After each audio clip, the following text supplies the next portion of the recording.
The headlines: David Estwick accuses the opposition of playing politics with water. Mayor Mottley hits back. The Boardwalk robber is jailed. And school sports is back. Welcome to Nation News for Wednesday, January the 13th, 2016.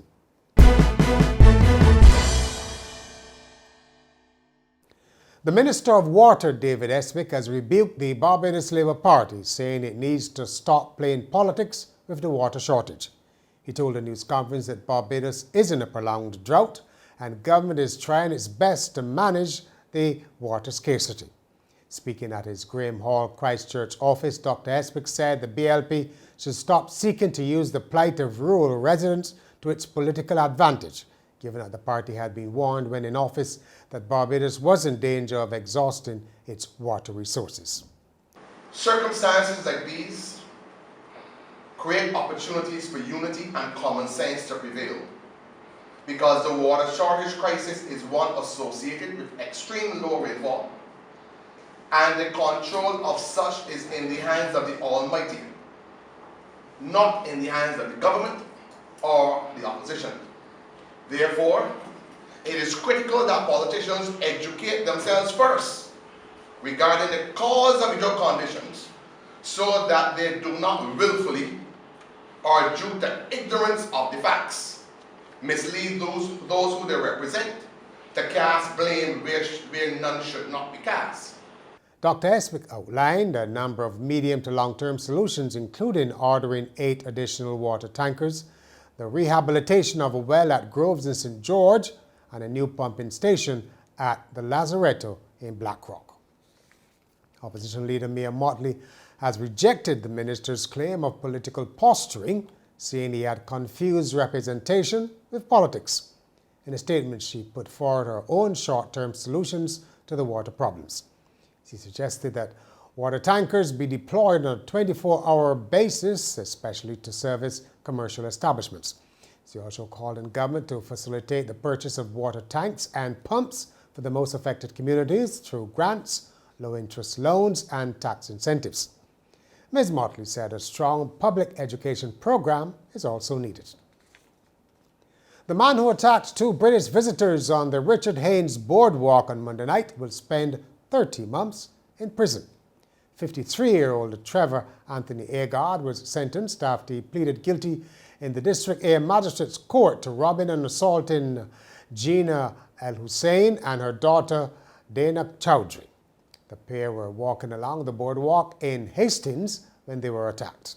Upon hearing their screams, 4 workers from near a restaurant rushed to their rescue and detained Agard until police arrived. 22 Barbadians who were awarded national honours on Independence Day have received their insignia at a ceremony at Government House. Culture specialist Dr. Cynthia Wilson led the awardees, having received a Companion of Honour, the country's 2nd highest award. The police force band saluted the recipients with a fanfare at the end of the ceremony, which was attended by Prime Minister Frundle Stewart. Uncomfortable home environments are responsible for teenagers running away from home, says a student counsellor. Saul Leacock, the Vice President of the Barbados Association of Guidance Counsellors, said missing children may feel pressured or threatened, and their absence may be a cry for attention. He was speaking to Nation News at the opening of a careers showcase at UWI Cave Hill. Children need to belong, they need to feel accepted, they need to feel wanted and appreciated. If they don't get those basic needs settled, they can become very neurotic and manifest neurotic traits. But they need early intervention at an early age, and they need guidance at the secondary setting. They need individuals and adults that they can bond with, connect to, individuals who understand how they feel, what they're experiencing. They need to be able to have good role models that they can admire and respect, that they can look up to. And I've known this from experience, that when you can get young people and adolescents admire, respect, and recognize you as a valuable contribution in their life, they will obey and respect you. Minister of Culture Stephen Lashley has renewed a plea for local radio stations to play more Barbadian music. He made the call during brief remarks at a Capricorn affair and evening of entertainment in honor of Richard Stout's 70th birthday. For many years, interestingly enough, when I listen to the radio stations in Barbados, I wonder sometimes where I am living. Because oftentimes, the kind of music that is played, which is hardly Barbadian, is foreign music. I think that needs to change. If I go to Germany, I tend to hear German music. If I go to France, I tend to hear French music.